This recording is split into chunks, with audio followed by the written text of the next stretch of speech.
Hello, today you want to learn how to create this effect in Premiere Pro. Let's go! Well, first off, drop your video into the timeline and then cut your video. This may take some time and it depends on your video.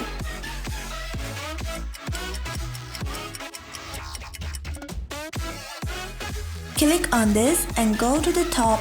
This is an adjustment layer, and if you don't know what it is, I explained it on a video in my channel, and click on this option. Then click OK. Put the adjustment layer in the timeline and then cut it. Now it's time for effect. Go to the effects window and write VR. And change the setting depending on your video.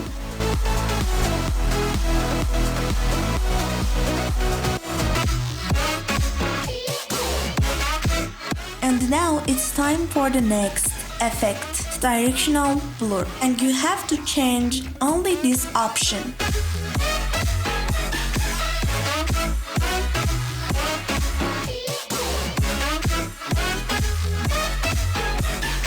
Let's go and see how our video turned out.